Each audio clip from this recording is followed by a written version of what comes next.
안녕하세요. 저는 30대 결혼한 지 이제 막 3년이 넘은 파릇파릇한 새댁입니다. 결혼한 지 고작 3년 넘은 주제에 뭐 그리 심각한 고부 갈등이나 집안 문제가 있어 사연을 다 올리나 싶으시죠? 이 이야기는 하루 종일 해도 모자랄 만큼 저에게는 아주 큰일이었는데요. 모든 일이 깔끔하게 처리된 이후 돌이켜 생각해보니 재미가 있긴 했네요. 제가 들려드릴 이야기는 갖은 수를 다 쓰고 자기 하고 싶은 대로 눌어붙으려던 시모의 이야기랍니다. 3년 동안 정말 많은 일이 저에게 일어났고 우리 시모한테 당한 일이 너무 많아서 하나하나 풀기 벅차지만 그래도 결과적으로 지금은 행복한 일상을 차지했습니다.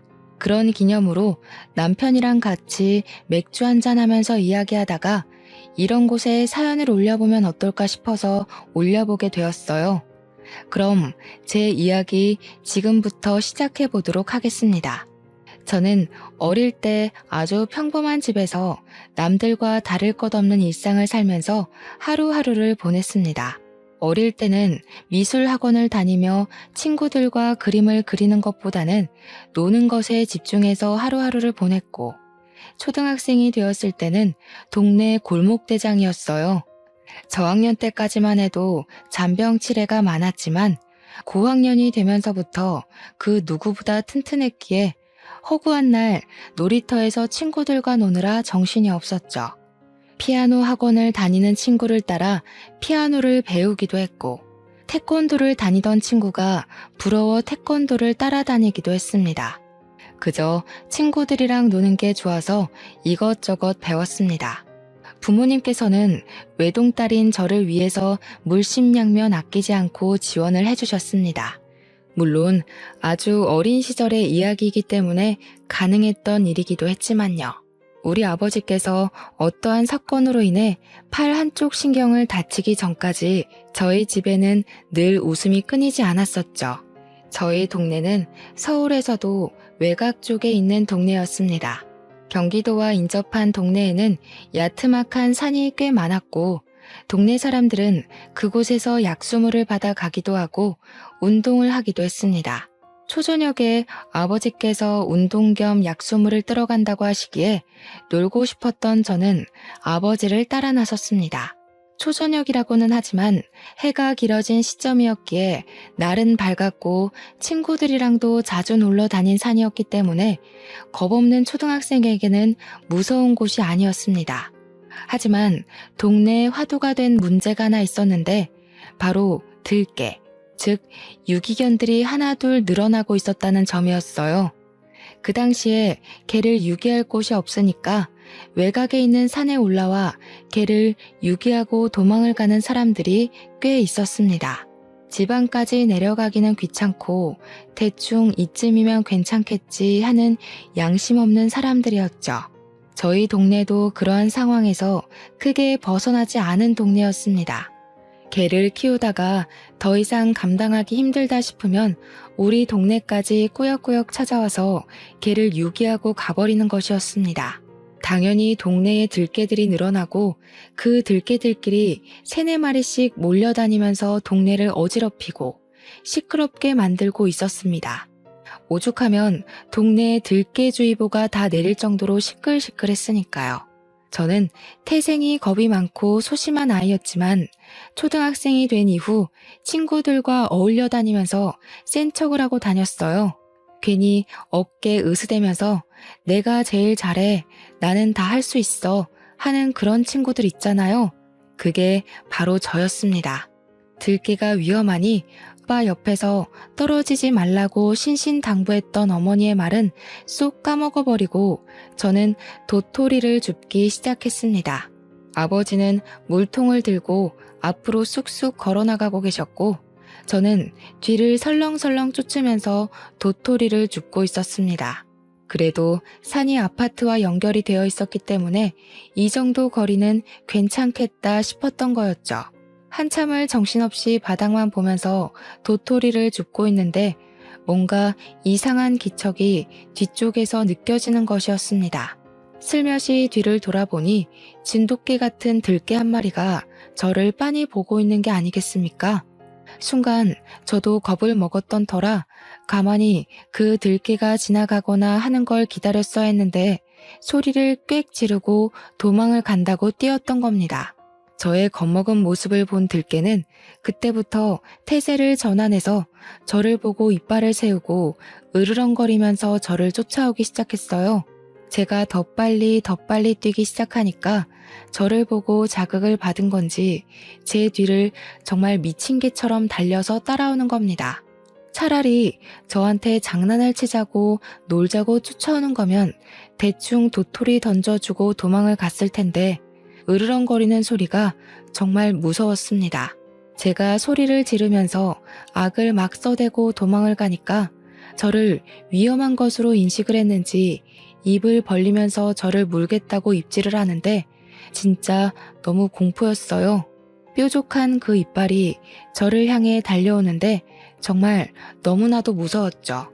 한참을 소리를 지르면서 산 정상을 향해 달려가고 있는데 주변 사람들과 아빠가 제 목소리를 듣고 헐레벌떡 내려오고 계셨어요. 마음의 안도감을 느낀 그 순간 들개가 제 다리를 콱 물어버린 겁니다.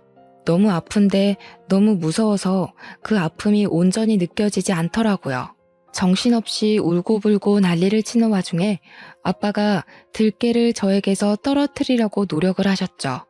개를 막 발로 차고 잡아서 떨어뜨리려고 하는데 이 들개가 악물고 제 다리를 놓아주지 않는 겁니다. 아빠가 소리를 치면서 달려드니까 갑자기 들개가 잡고 있던 아빠의 팔을 확 물어버린 거예요. 아빠는 그 와중에도 저한테 괜찮냐고 계속 물어보시고 저는 울고불고 아빠 팔에서 철철 나는 피를 보고 소리만 꽥꽥 지르고 있었어요. 주변에서 사람들이 너무 막대기 같은 걸 가져와서 개한테 휘둘렀고 사람이 몰리자 개는 황급히 도망을 갔습니다. 주변 사람들이 저를 달래고 아버지의 상처를 살피고 결국 119를 불러서 저희는 병원으로 옮겨지게 되었습니다. 개가 병을 옮길 수도 있다면서 병원에서 주사도 여러 대 맞아야 했고 다행히도 저는 살이 토실하게 오른 다리를 물려 상처를 꿰매기만 하면 됐어요. 하지만 아버지는 팔에 있는 신경을 다치게 되어서 신경을 봉합하는 수술을 해야만 했습니다. 안타깝게도 수술이 성공적으로 이뤄지지 않아 아버지의 팔이 많이 다치게 되었죠. 왼손 팔꿈치 아래부터 신경을 다친 터라 감각이 제대로 돌아오지를 않고 손을 덜덜 떨게 되신 겁니다. 최악의 상황으로 치닫게 된 건 저희 아버지가 왼손잡이셨고 직업이 용접공이었다는 사실이었습니다. 벌벌 떠는 손으로 용접을 제대로 할 수 없게 되었으니 아버지께서는 일을 하지 못하게 되신 거죠. 결국 벌어둔 돈을 다 쓰게 되고 생활고에 시달리게 되자 어머니께서 일을 다니셔야만 했습니다. 그때만 해도 맞벌이라는 게 생소했고 어머니께서 일을 해도 벌어오는 돈이 많지 않아서 가족들은 모두 힘에 부치는 생활을 해야 했어요. 아버지는 용접 일을 할 수 없게 되자 본인 스스로 자괴감이 드셨는지 집에서 매일 퍼질러 잠만 주무시고 술만 드시고 하셨습니다. 그 꼴을 견디다 못한 어머니께서 누워있는 아버지를 향해 울분을 뱉으셨어요. 더 이상은 너랑 못 살겠다. 허구한 날 잠이나 퍼질러 자고 집안은 개판이고 내가 시장에서 나물 팔아가면서 우리 세 가족 입에 풀칠하기도 힘든 푼돈 버는데 너는 술이 목구멍으로 들어가니? 이렇게는 나도 더 이상 살기 힘들어. 우리 그냥 다 같이 콱 죽자 죽어. 그 말에 아버지한테는 엄청나게 큰 충격으로 다가왔었나 봐요. 항상 웃음이 끊이질 않던 엄마 얼굴에 그림자가 드리운 것도 일부러 모른 척하고 살았었는데 아버지는 그 길로 정신을 차리기 시작했습니다. 그때부터 오른손으로 모든 걸 연습하기 시작하셨어요. 처음에는 젓가락을 잡는 것조차 힘들어 하셨는데 이를 악물고 연습을 하시기 시작했죠. 그렇게 하루 이틀, 한 달, 두 달 연습을 하시더니 나중에는 콩알도 자유자재로 옮기시는 수준까지 이르렀습니다. 오른손을 쓰는 연습을 게을리하지 않으면서 왼손에도 힘을 주려고 애를 쓰셨죠. 시간이 지나고 긴 노력 끝에 용접 2를 오른손으로 할 수 있을 때까지 연습을 하셨고, 처음 수준에는 못 미치지만 오른손으로 용접 2를 해낼 수 있게 되었습니다. 우리 아버지는 예전처럼 다시 활기를 찾고 일을 하기 시작하셨죠. 물론 처음부터 바로 일을 시작할 수 있었던 건 아니고요. 오래 쉰데다가 오른손잡이가 아닌 사람이 오른손을 쓴다고 하니 업체에서도 아버지를 받아주지 않으셨어요. 그럼에도 불구하고 아버지는 본인의 능력을 인정받기 위해 끈을 놓지 않고 계속해서 노력을 하신 거죠. 결국에는 원래 일하던 곳에서 아버지의 오른손 용접을 확인하시고 일을 하나둘 물어다 주시기 시작했고요. 열심히 하는 모습에 챙겨주시던 동료 직원들의 도움으로 우리 가족은 다시 화목함을 되찾을 수 있게 되었죠. 한 가지 달라진 점은 제가 어마어마하게 개라는 동물에 대한 트라우마가 생겼다는 것이었습니다. 요즘은 반려견 키우는 사람이 정말 많이 있잖아요. 물론 성실한 견주들이 대부분이지만 그렇지 않은 몰상식한 사람들도 여전히 존재합니다. 공원 같은 데에 친구들이랑 맥주라도 한 캔 하자 싶어서 놀러 간다거나 애완견이 출입 가능한 카페 같은 데에 가면 정말 별별 사람들 많아요. 큰 개한테는 입질을 예방하기 위한 입마개를 씌운다던가 목줄은 필수라던가 그런 기본적인 배려조차 하지 않는 사람들이요. 특히 우리 개는 안 물어, 우리 개는 안 짖어 하면서 목줄 없이 돌아다니는 개들을 보면 정말 미칠 것 같습니다.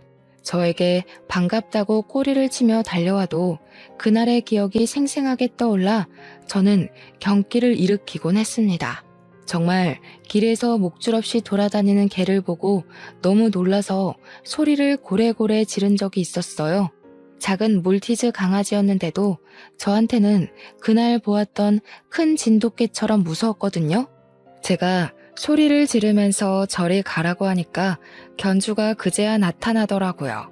목줄이 풀린 강아지를 덥석 안으면서 우리 개한테 왜 소리를 지르냐고 오히려 저한테 난리를 치더라고요.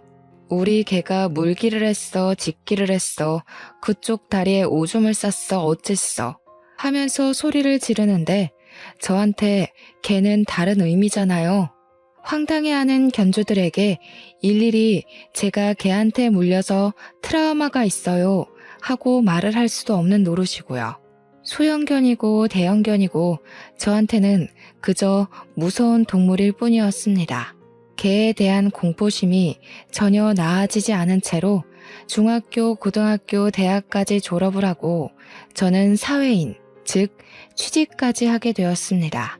우리 가족은 여전히 그날 일을 입 밖으로 꺼내진 않지만 화목했고 아버지께서는 여전히 용접공으로 일을 하고 계셨어요. 아버지께서 기력을 찾은 이후 저희 가족은 다시 일상생활로 돌아올 수 있었고 대학 등록금도 걱정 없이 학교를 다닐 수 있었죠. 아무튼 제가 취업이 완료된 이후에는 우리 가족끼리 잔치를 열기도 했습니다. 우리 딸이 언제 이렇게 커서 취업까지 했냐고 자랑스럽다고 대견하다고 말씀하시는 부모님께 조금 부끄럽기도 했네요. 남들처럼 대기업에 떡하니 취업한 것도 아니고 물론 괜찮은 회사긴 했지만 작은 신생 기업이었거든요. 직원이 저 포함해서 8명 정도 되는 작은 회사였는데 꽤 괜찮은 회사라고 소문이 나 있던 곳이라 경쟁률도 쟁쟁했어요. 대표님도 젊은 사람이었고 나름 복지도 탄탄했고요. 인터넷 사업 쪽으로 사업을 더 확장할 계획이라 하면서 월급도 점차 올려준다고 했습니다. 자유로운 복장과 상하 관계가 없는 사원들과의 관계 또한 회사의 장점 중 하나였습니다. 그러던 어느 날 저에게 작은 소란스러운 일이 생기게 되었습니다. 대표님과 회사 사람들 다 같이 점심을 먹고 돌아오는 길에 두런두런 이야기를 하면서 걸어가고 있었어요. 그때 길에서 주인이 목줄을 놓친 건지 작은 소형견 하나가 우리 쪽을 향해서 달려오고 있었습니다. 제가 달려오는 소형견을 보고 너무 놀라서 소리를 꽥꽥 지르면서 그 자리에 주저앉아 벌벌 떨고 있었어요. 걔도 제 소리에 흥분을 한 건지 아니면 그저 자유롭게 달릴 수 있어서 좋았던 건지 저희 쪽을 향해서 짖으면서 달려오는데 어릴 때 그 사고에 대한 기억이 떠오르더라고요. 제가 진짜 발작하듯이 온몸으로 몸부림을 치면서 울고불고 소리를 막 질렀거든요. 그랬더니 우리 대표님께서 놀라셨는지 저를 감싸 안아주시면서 달려드는 소형견의 목줄을 탁 잡아채고는 걔가 더 이상 다가오지 못하게 짧게 목줄을 쥐었어요. 걔도 목줄이 잡히고 나니까 계속 짖고 있었고 저는 놀래서 숨만 헐떡이면서 아무것도 못하고 앞이 캄캄한 상태로 있었습니다.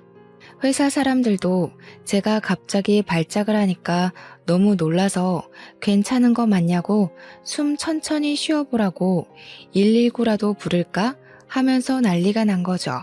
눈물에 콧물에 완전 얼굴이 난리가 나고 제가 숨도 못 쉬고 막 꺽꺽거리고 있으니까 견주가 황급히 달려오더라고요. 우리 개가 물었어요? 하면서 제 몸을 막 보더니 물린 건 아닌 것 같은데 이러더라고요. 회사 사람들이 다 쳐다보고 있으니까 견주가 민망했는지 대표님한테 가서 목줄을 확 채가더니 우리 애 잡아줘서 고마워요 하고 가려는 거예요. 저는 솔직히 정신이 없는 상태였기 때문에 그러든가 말든가 정신을 차리려고 애쓰고 있던 상황이었고요. 회사 사람들은 나서지도 못하고 저 사람 너무 경우 없다 하고 있는데 대표님이 그 견주 아저씨를 부르더라고요. 저기요, 목줄을 잘 챙겨서 다니셔야죠. 위험하지 않습니까? 하면서 따지듯이 물어오니까 견주가 황당해하는 거예요. 큰 개도 아니고 작은 수영견이 반갑다고 달려가서 꼬리치고 놀자고 하는 건데 위험하긴 뭐가 위험하냐고요. 그냥 귀엽다 해주면 되는 거지 뭘 그렇게 예민하게 울고불고 난리를 치냐고 저를 보면서 그러대요. 만만한 게 여자다 이거겠죠. 그러면서 아무튼 앞으로 목줄 잘 챙기고 다니면 되지 하면서 저한테 사과도 없이 가려고 하더라고요. 대표님이 빤히 그 아저씨를 쳐다보니까 자기도 오기가 생긴 건지 뭔지 저를 보면서 딱 그러는 겁니다. 뭘 이런 걸로 무섭다고 저지랄이야? 젊은 사람이 너무 오버해도 안 돼. 이러는데 대표님이 열이 받으셨나 봐요. 아저씨, 걔를 무서워하는 사람도 당연히 있을 수 있다고. 1차적인 책임은 목줄 놓친 아저씨라고. 병원 갔다 와서 문제 있으면 병원비 청구할 거니까 번호 내놓고 가라고 손을 내미니까 견주가 황당해하는 겁니다. 뭘 이런 걸로 병원을 가네마네 하고 앉아있냐면서 너네 전부 다 무슨 나이롱 환자 모임이냐 사기단 아니냐 삿대질하고 난리가 났더라고요. 회사 사람들도 전부 아저씨 말 다 했냐고 누가 누구한테 큰 소리 치는 거냐고 다들 제 편을 들어주시고 나섰습니다. 결국 아저씨가 한창을 구시렁거리다가 대표님께 전화번호를 딱 전해주고는 침을 칵 퇴뱉고 가시더라고요. 너무 열받고 짜증나고 길거리에서 이런 일을 겪었다는 게 수치스러운 와중에도 대표님이 너무 든든해서 고맙더라고요. 저한테 걔 무서워해요? 하고 물어보시는데 회사 사람들도 전부 궁금한 얼굴로 저를 보고 있더라고요. 그래서 어릴 때 크게 물려서 많이 다쳤었다고 그래서 트라우마가 있다고 이야기를 하면서 들개한테 물린 이야기를 했어요. 회사 사람들도 전부 너무 무서웠겠다, 물려서 아팠겠다 하는데 그때가 여름이라 반바지를 입고 있었거든요. 제가 다리를 물려서 종아리에 꿰맨 자국이 흉터로 그대로 남아 있었어요. 그거 보여주면서 여기가 물린 흉터거든요. 어릴 때라 꽤 많이 꿰맸고 아버지께서도 크게 다치셨었다고 다 이야기를 했죠. 회사 사람들도 전부 아, 너무 아팠겠다, 무서울만 하네 하면서 공감을 해주셨고, 대표님도 그래도 이 정도라 다행이라고, 큰 개였고 어린아이 시절이었으니까 놀랬겠다고 했어요. 그래서 오늘 도와주셔서 너무 고마웠다고 막 이야기를 하니까 대표님이 저한테 고마우면 나중에 커피라도 사요 하시는 거예요. 당연히 사드려야지, 2잔, 3잔 사드려야지 싶어서 회사 도착하자마자 배달 앱으로 커피를 주문해서 회사 사람들 것까지 준비를 했죠. 그래봐야 8명이니까 이 정도는 살 수 있지 않나 싶었거든요. 배달이 도착하고 회사 사람들한테도 도와주셔서 감사했다고 인사하면서 커피 한 잔씩 돌리고, 대표님은 따로 파티션 되어 있는 공간을 쓰셔서 그쪽으로 한 잔을 가져갔어요. 대표님, 커피 대령했습니다 하면서 평소 즐겨 드시는 아메리카노를 딱 책상에 올려두니까 대표님이 피식 웃으시더라고요. 우와, 지은씨 되게 눈치가 없네 하는데, 순간 우리 대표님이 달달한 커피만 즐겨 드셨나 싶더라고요. 그래서 아메리카노 드시지 않으세요? 하니까 대표님이 한숨을 쉬면서 아니라고, 이렇게 사라는 게 아니었는데 아무튼 잘 마실게, 나가봐 하시더라고요. 대표님이 무슨 말을 하시는지 잘 몰라서 그냥 맛있게 드세요 하고 나왔죠. 영 찜찜해서 대학교 친구들과 있는 단톡방에다가 우리 대표 속셈이 뭐야? 하면서 글을 올렸더니 친구들이 저한테 눈치 없다고 한마디씩 하는 겁니다. 지은아, 그거 그린라이트잖아. 지은이 못소리였지? 모태솔로 티를 아주 팍팍 낸다, 팍팍 내. 지은아, 눈치 좀 키우자. 다들 이러더라고요. 그린라이트?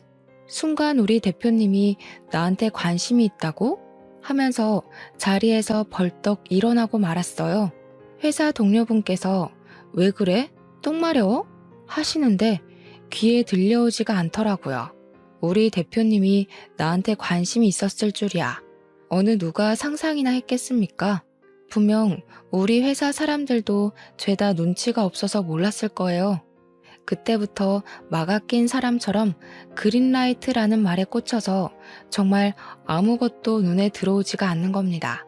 회사 동료가 일을 시킨다고 지은씨, 지은씨 하고 불러도 못 알아듣고, 복사기 10장 복사해야 되는데 100장 누르고 멍 때리고 있고, 한번 대표님이 의식되고 나니까 진짜 얼빠진 사람처럼 대표실에서 눈을 못 떼겠더라고요.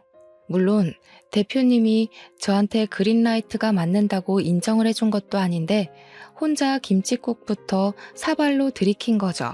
그렇게 며칠을 실수만 반복하다가 무슨 일이 일어났게요? 당연히 대표실로 호출이 되었습니다. 실수만 하다가 면담이 잡히게 된 것이었죠. 대표님이 걔 때문에 혹시 트라우마가 심해져서 일에 집중을 못하는 거냐고 저한테 솔직하게 이야기를 해보라고 하더라고요. 솔직하게 말하라고 했으니까 진짜 솔직하게 말을 해야겠다 싶어서 사실은 대표님 때문에 집중을 못하는 거라고 말씀을 드렸어요.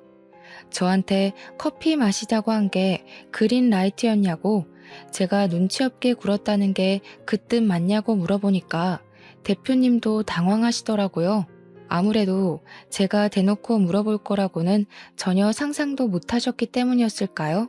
한참을 말없이 머리만 긁적이시던 대표님께 친구들이 그랬다고 이야기를 했어요. 친구들이요, 대표님이 그 말씀하신 게 그린라이트래요. 그래서 집중이 안 돼서 신경 쓰여서 계속 실수를 했어요. 하니까 대표님이 웃더라고요. 신경이 쓰였으면 반쯤은 성공한 거네 하시면서 그린라이트 맞다고 저한테 퇴근하고 밥이나 먹자고 하시대요. 바로 치고 들어올 줄은 생각도 못했던 터라 얼굴은 홍당무처럼 빨개져가지고 고개만 끄덕였죠. 회사 사람들이 저한테 대표님한테 많이 혼났어? 얼굴이 새빨개지면서 걱정을 하는데 웃음이 터질 것 같아서 괜찮다고 화장실 다녀올게요 하고 자리를 떴어요. 나중에 알게 된 사실인데 제가 혼나고 혼자 울려고 화장실 간 줄 알았다고 하시더라고요. 그날 저녁은 매우 성공적으로 끝났고 그 다음 주부터는 주말에 몰래 만나서 데이트를 하기 시작했습니다. 생각보다 가치관도 잘 맞고 취미나 성향이 잘 맞는 사람이었어요. 첫 연애에 너무나도 완벽한 짝꿍을 만난 느낌이 들었다고나 할까요? 대표님과 함께 보내는 시간이 너무 빨라서 아쉬울 정도였습니다.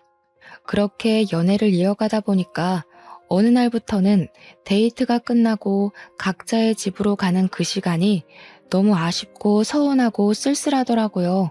그럴 때 결혼을 해야 완벽한 거라고 대표님이 저에게 프로포즈를 했고 연애 8개월 만에 결혼을 하기로 약속을 했습니다. 회사 사람들 모르게 연애하는 재미가 스릴 있고 좋았는데 이제 부부가 되면 그것도 끝이겠구나 하면서 아쉬워하기도 했죠. 상견례를 마치고 식장을 잡고 드레스를 고를 때에도 우리가 진짜 결혼을 하는 건가? 하면서 현실감이 조금 느껴지지 않았어요. 청첩장이 나오고 회사에 돌리려고 인원수에 맞춰서 들고 갔는데 그때 처음으로 떨리고 설레고 하더라고요. 저희가 청첩장을 돌리면서 저희 연애하는 것도 모르셨죠? 하면서 결혼해요 라고 했더니 회사 사람들이 심드렁 하더라고요. 연애하는 걸 왜 몰랐겠냐고. 대표님이랑 지은 씨만 몰랐지 다들 알고 있었다고. 티가 너무 났다는 겁니다. 그 말에 저랑 남편이랑 깜짝 놀랐죠. 회사 사람들 아무도 아는 티를 안 냈거든요. 정말 빠르게 시간이 지나가고 완벽한 결혼식, 즐거운 신혼여행을 마치고 둘이서 열심히 꾸민 신혼집까지 입주를 완료했습니다. 이제 내 인생의 꽃길만 남은 건가 하고 생각했던 것도 잠시 진짜 순환 시대는 바로 여기서부터 시작이었습니다. 결혼할 때까지는 상상도 못했던 일이 결혼하고 3개월 만에 벌어지기 시작했어요. 바로 우리 시모가 엄청난 강아지 애호가였다는 것이었습니다. 별 생각 없이 시댁에서 저녁을 먹자고 하셔서 시댁에 방문을 했는데 남편이 현관문을 열자마자 개 한 마리가 뛰어나오는 게 아니겠어요? 예상치 못한 일에 제가 너무 놀라서 으악 소리를 지르면서 현관문에 주저앉아 버렸어요. 남편이 개를 바로 안아 올리면서 이 개는 뭐야? 하고 소리를 치니까 시모가 쓱 나오더니 개 한 마리를 들였다 하시는 겁니다. 남편이 결혼해서 분가하고 나가니까 시부모님이 외롭고 적적한 분위기가 싫어서 개를 입양했다고 이제 네 동생이다 하시면서 껄껄 웃으시더라고요. 제가 현관문에 주저앉아서 아무것도 못하고 벌벌 떨고 있으니까 남편이 개를 방에다가 들여놓고 문을 닫으면서 이야기를 했어요. 와이프가 개를 무서워한다고. 어릴 때 심하게 물려서 트라우마가 있어서 호흡곤란이 올 정도라고 했죠. 그러니까 시부가 방문 닫아두라고 우리 집에 갈 때까지 개를 밖으로 꺼내두지 않겠다고 약속을 하셨죠. 그 말에 끝나기 무섭게 시모가 아니 저렇게 두면 우리 애기가 스트레스 받는다니까 하면서 난리가 난 거예요. 그 개가 방문을 벅벅 긁으면서 깨갱 소리를 내는데 그 소리조차 저한테 너무 스트레스였고 공포였고 밥을 못 먹겠더라고요. 남편이 제 모습을 보고는 한숨을 쉬면서 이제 시댁에 못 오겠다고 했어요. 개만 보면 발작을 하는데 개가 있는 집에 어떻게 오겠냐고. 개 있는 동안에는 방문하지 않겠다고 하니까 시모가 혀를 끌끌 차더라고요. 어릴 때 당한 사고라더니 뭘 이렇게 유난을 떠냐고. 저 조그마한 개가 물어봐야 얼마나 아프겠냐고 이해를 못하겠대요. 남편이 이해 바라는 거 아니라 못 온다고 통보하는 거라고 하니까 입을 삐죽이시더라고요. 시부는 이해한다고 미처 몰랐다고 미안하다고 하시는데 시모는 저한테 계속 유난이다 유난이야 하셨어요. 자기는 당해본 적 없으니까 이 트라우마가 얼마나 심각한지 모르는 거죠. 저한테는 생사가 걸린 문제였는데요. 아무튼 시댁에 방문하지 않고 지내기를 몇 개월. 명절이나 행사가 있거나 해서 꼭 방문을 해야 할 때에는 시부가 개를 방에 가두거나 베란다에 가뒀어요. 물론 그때마다 시모는 저한테 언제까지 그럴 거냐고 자꾸 마주치고 붙어 지내봐야 그런 트라우마도 극복되는 거 아니냐고 했어요. 시모가 키우던 강아지가 치와와라서 소형견이긴 했는데 빨빨거리면서 싸돌아다니는 게 완전 난리도 아니긴 했거든요. 저는 그 개가 멀리서 짖는 것도 저랑 눈이 마주치는 것도 너무 싫고 무서웠어요. 어느 날은 시모가 저한테 얘, 개를 가까이서 보면 또 달라 하면서 제 얼굴에 치와와를 들이미시는데 얼마나 놀랬는지 몰라요. 저도 모르게 시모한테 소리를 치면서 개 무섭다고요. 가까이 못 간다고요. 하면서 난리를 쳤죠. 그러니까 시모가 이 조그마한 게 물어봐야 얼마나 아프다고 소리를 치냐고 네 소리에 더 놀래겠다 하면서 저를 나무라셨어요. 저는 지지 않고 이야기했죠. 애가 크고 작고 그런 게 중요한 게 아니라 개 자체가 너무 무섭다고요. 가까이 하기 싫으니까 제발 제 앞으로 들이밀지 말아달라고 부탁을 드렸어요. 그러니까 저한테 답답하다면서 트라우마를 극복할 수 있는 좋은 기회라며 우리 개는 사람 안 문다고 하는데 제 마음을 몰라주는 시모가 오히려 더 답답하고 짜증까지 나더라고요. 그렇게 제가 2년 정도 시댁의 발길을 완전히 끊어버리는 것으로 의지를 보여드렸습니다. 우리 남편도 당연히 제 편을 들어주었고 시부도 제 편을 들어주셨어요.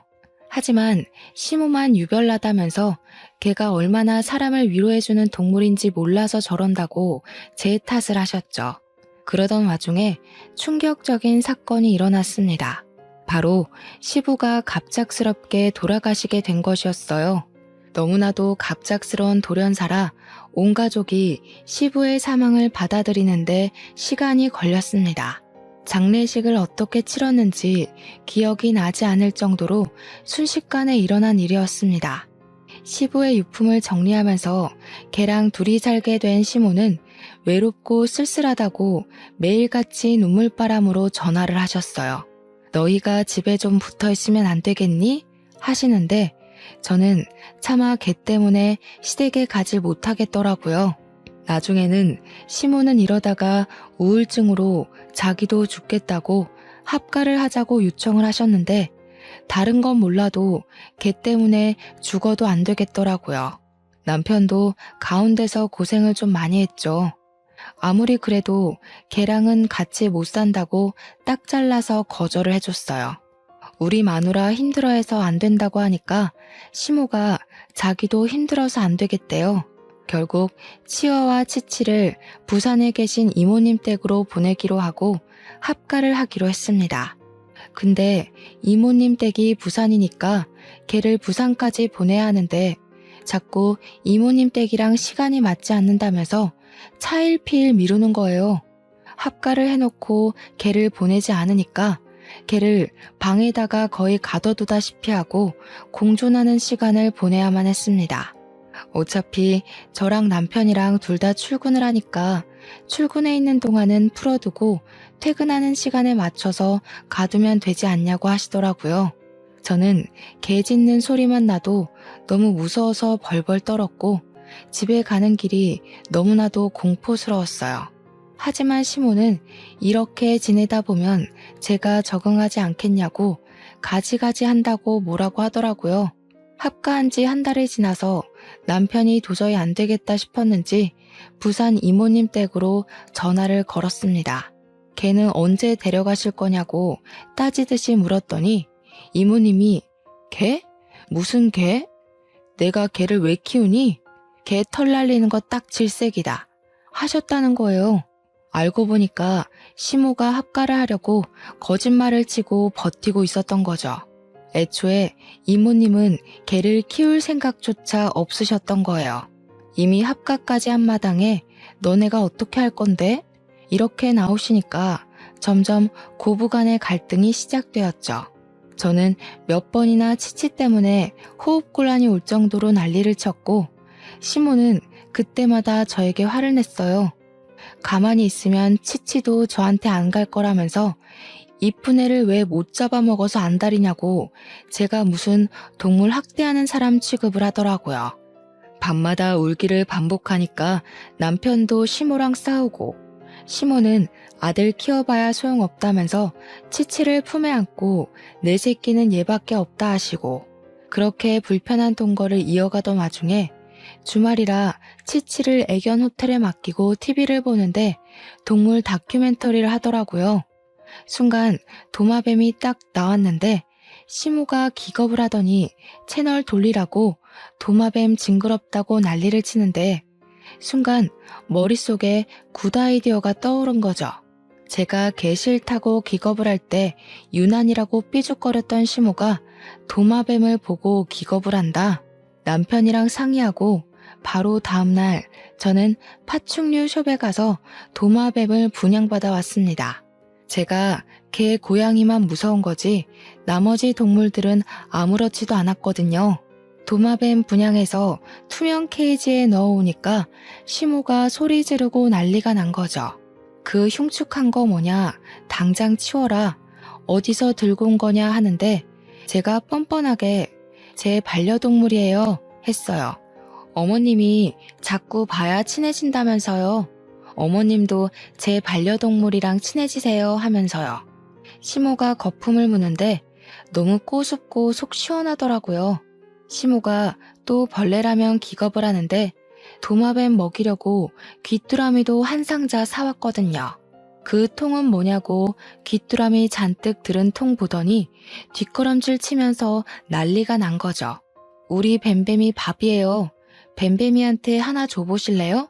하니까 도마뱀한테도 이름 짓냐면서 기겁을 하시고 저한테 미친 거 아니냐고 삿대질하고 우리 남편 보고 도마뱀 치우라고 난리가 났는데 남편도 심드렁하게 대꾸했죠.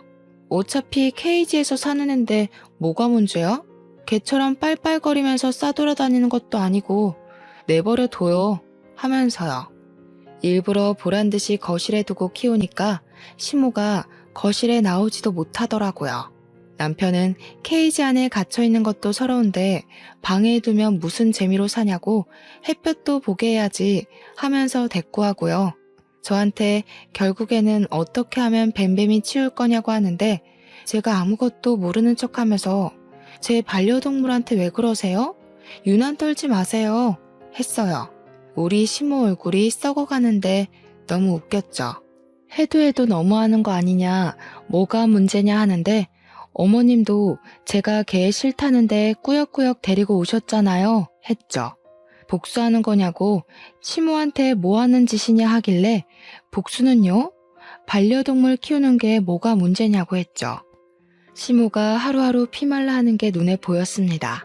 그러던 어느 날 퇴근하고 집에 왔더니 뱀뱀이가 안 보이는 거예요. 우리 뱀뱀이 어디 갔냐고 물어보니 시모가 모르는 척 딴짓을 하더라고요. 남편이 추궁하니까 그제야 하는 말이 동네 중고마켓에 무료 분양한다고 올려두니까 어떤 사람이 가져가겠다고 해서 줬다는 거예요. 귀뚜라미들까지 전부 다요. 남편이 남의 반려동물을 왜 멋대로 주냐고 난리를 치니까 시모가 그게 무슨 반려동물이냐고 이미 줘서 못 찾아온다고 하는 거예요. 제가 열받아서 치치도 버려도 돼요? 치치도 다른 사람 줄까요? 하니까 천벌 받을 짓 하지 말라는데 뱀뱀이는 괜찮고요 했죠. 파충류가 지능이 있냐 뭐가 있냐 하는데 또 다른 도마뱀을 분양받아 오자니 이런 일이 두 번은 안 생길 거라는 보장이 없는 거죠. 그래서 남편과 상의해서 남편 지인의 반려동물을 잠시 빌려오기로 했어요. 바로 애완거미로 유명한 타란툴라를 빌려왔습니다. 출근할 때는 데리고 출근하기로 하고 집에 다 같이 있을 때만 시모 앞에 들이밀기로 했죠. 애완용이라 독은 제거된 아이였는데 일부러 이름도 미미라고 붙여두었어요. 제가 케이지를 들고 집에 오니까 시모가 이건 또 뭐냐고 쓱 고개를 들이밀었는데 성인 남자 손바닥만한 거미가 있으니까 뒤로 쓰러지더라고요. 자기한테 지금 시위하는 거냐고, 미친 거냐고 소리를 고래고래 지르는데 제가 그랬죠. 뱀뱀이 싫다고 하셔서 타란툴라 데리고 왔다고. 애는 혹시라도 버린다고 만지려고 하지 말라고 독 있다고 했습니다. 얘 독이 치명적인 거 아시죠? 그냥 멀리서만 부셔요. 밥 한번 줘보실래요? 핀셋으로 멀리서 주셔야 돼요. 그러니까 신모가 기겁을 해서 저리 치우라고 난리를 치더라고요. 우리 미미 외로울 것 같은데 짝이라도 하나 더 드릴까? 집안을 거미소굴로 만들 일 있어? 절대 안 돼. 출근할 때 혹시라도 문제 생길까봐 데리고 출근하고 지인에게 보여주고 밤에는 다시 집으로 데리고 들어오고를 며칠을 반복했습니다. 시모는 어떻게든 치우고 싶어 했지만 저희가 떡하니 지키고 있으니까 아무것도 할 수 없었죠. 예, 내 꿈에 거미가 다 나오질 않나 몸이 막 다 간지럽고 죽겠다. 너네 거미가 밤사이에 탈출했을까봐 무서워서 잠도 못 자겠어. 어떻게 하면 저거 치울 거니? 응? 이모님 댁으로 치치 보내는 거 확정되면 저희도 거미 입양 보낼게요. 결국 시모가 두 손 두 발 다 들고 치치를 충청도에 있는 마당 딸린 친구 집으로 입양을 보내겠다고 약속을 했습니다. 남편이 그러더라고요. 치치를 먼저 입양 보내고 나면 그때 우리 미미도 입양 보내겠다고요. 미미 주인인 남편 지인분께도 조금만 더 미미를 데리고 있겠다고 하니 흔쾌히 허락을 해주셨어요. 회사 출근할 때 가끔 근처로 오셔서 미미를 보고 가시기도 했고 영양제나 밥도 다 챙겨주셨거든요. 솔직히 저도 거미를 키운다는 건 정말 이해가 가지 않아서 처음에는 너무 징그럽고 무서웠는데 자꾸 보니까 정이 가긴 하더라고요. 물론 저보고 돈 주고 사서 키우라고 하면 절대 못 키울 것 같지만 나름 귀여운 구석이 있긴 했어요. 결국 시모는 두 손 두 발 다 들고 친구네 집으로 치치를 보내게 되었습니다. 마당 딸린 집이니까 치치한테는 오히려 좋을 거라며 스스로를 다독이시는데 솔직히 저도 좀 죄송하긴 하더라고요. 제가 걔를 무서워하지만 않았어도 치치 주인으로서 시모는 꽤 괜찮은 할머니였거든요. 아무튼 치치가 충청도로 내려가자 저도 미미를 본래 주인에게 되돌려 주었습니다. 나쁜 계집애, 나랑 치치 사이를 이렇게 갈라놔도 되는 거야?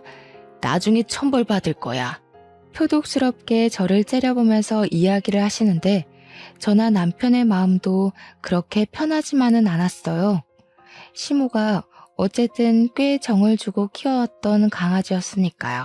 근데 저도 나름 변명을 하자면 애초부터 거짓말을 치고 합가를 한 것이었으니까 강아지를 꼭 키워야 한다고 했다면 합가 자체를 안 했을 거예요.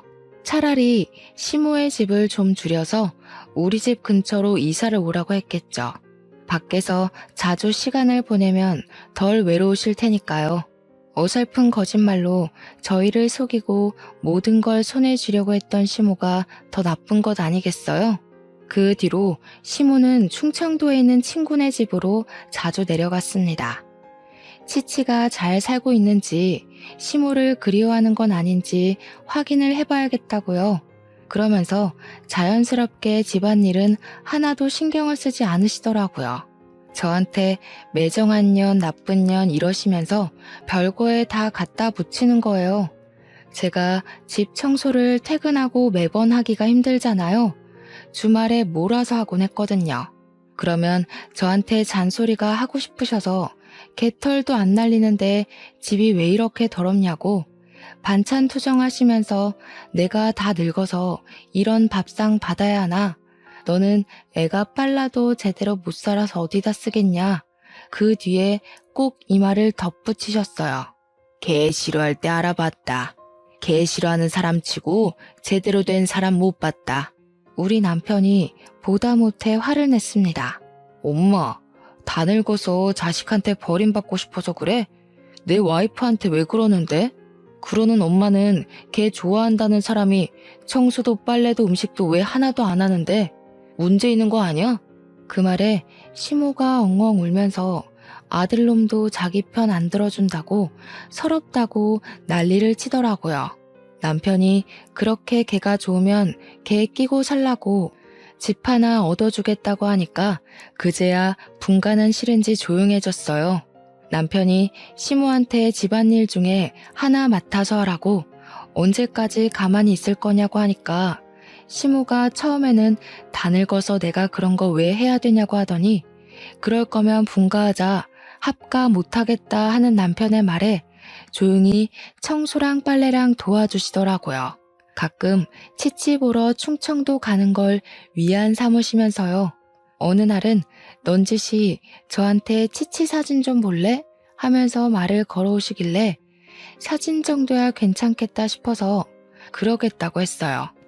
시모도 많이 외로우셨나 보더라고요. 우리 치치가 똑똑한 강아지였어.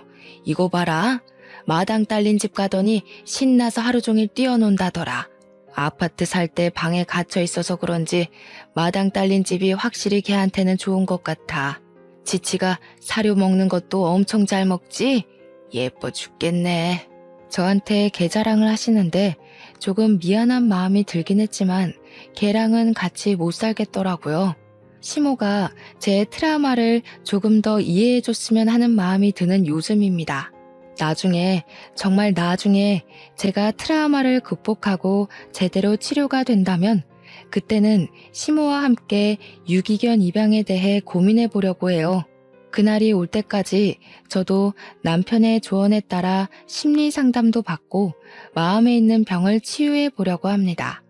앞으로 우리 부부와 고부간의 사이를 응원해 주시고 저의 심리 치료도 응원해 주시면 감사하겠습니다.